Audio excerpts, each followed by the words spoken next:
Bonjour amis de la tomate. Bon ben voilà une nouvelle semaine qui commence. Alors cette semaine ça va être le repiquage des greffons.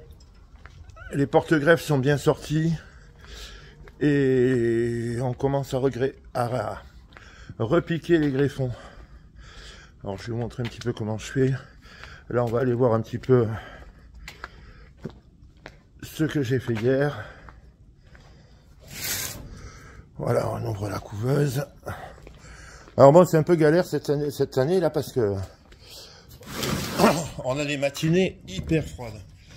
Toute la semaine, on a navigué entre moins 3 et moins 5 le matin. Ça fait que c'est pas très agréable pour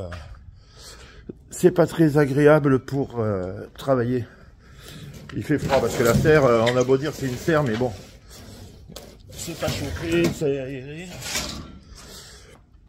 Voilà alors. Bon, ça c'est les greffons qui sont à repiquer. Bon, il y en a encore pas mal, hein. Et voilà, et ça c'est ce que on a repiqué hier. Bon, il y en a 1600, je crois, ou un truc comme ça. Et là, bon, il y a tout ça là-bas au fond à faire encore. J'ai peut-être eu la main un peu lourde, mais bon, au moins on manquera pas de greffons. J'en ai de ce côté, je crois que j'en ai là aussi. Ouais, j'en ai un peu ici. Bon, ils ont pris froid hein, quand même ce matin. Hier, j'ai pas bien fermé les couveuses.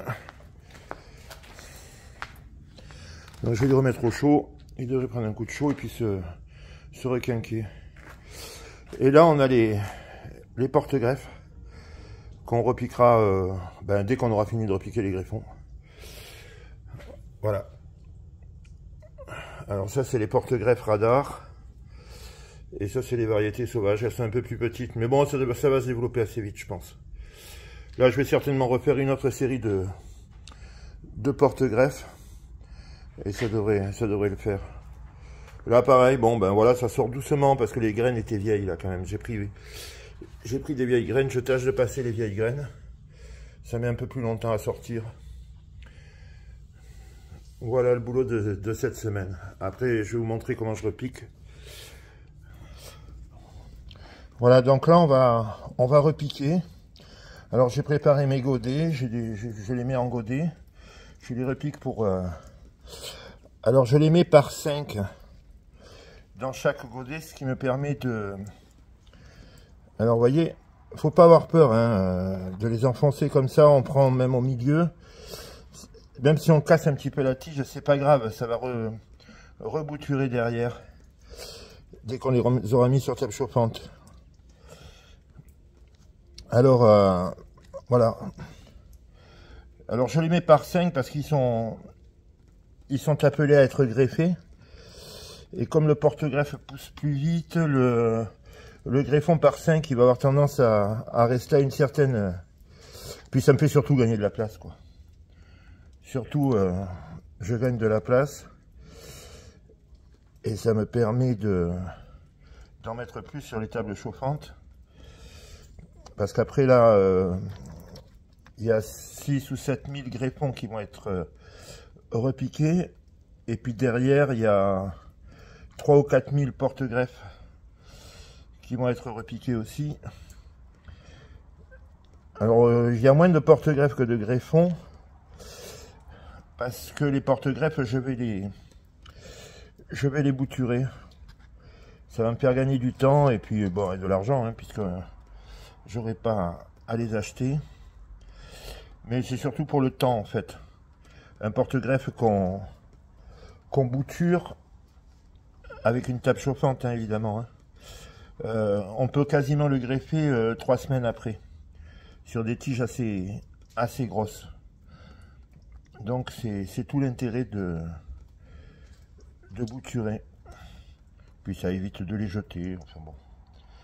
Il y a eu des années où l'année dernière j'ai voulu ne pas bouturer pour gagner du temps. Et en fait je me suis remis à bouturer. Je me suis rendu compte que quand même... Alors je les bouture pareil.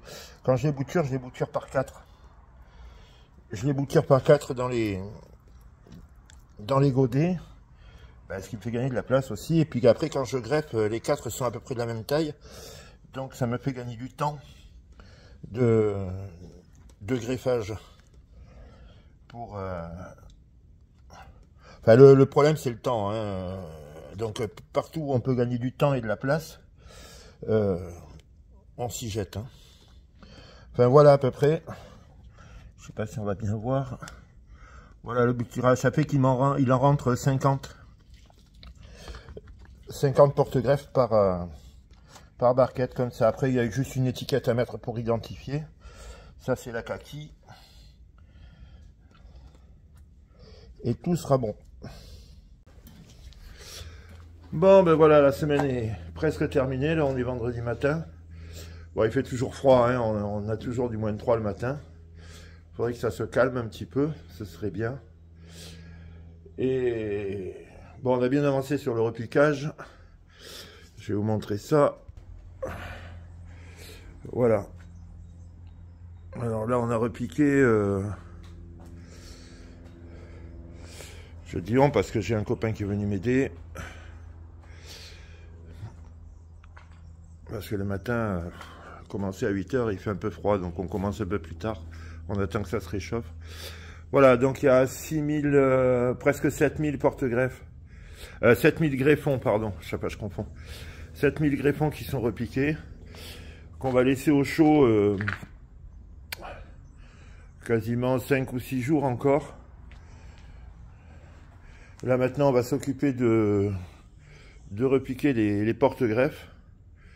Ça va être le boulot là de ce week-end. Ouais, parce que là on va continuer ce week-end parce que faut pas trop traîner. J'ai peur que les arbrochites elles mettent un peu plus longtemps à pousser. Donc comme elles sont plus petites, mais enfin j'en suis pas sûr encore. Et là j'ai refait une série de... Là-dessous, j'ai refait une série de porte-greffes, puisque j'ai reçu les nouvelles graines. J'ai refait une série de porte-greffes qui seront prêtes en milieu de semaine prochaine. Voilà. Voilà pour cette semaine. La semaine prochaine, je pense qu'on va sortir un peu tout et on parlera peut-être un petit peu de l'amendement. Parce que il faut bien nourrir ces pauvres tomates. On peut pas les nourrir que d'amour et d'eau fraîche. Bon, ben écoutez, nous on va continuer à repiquer et puis à la semaine prochaine.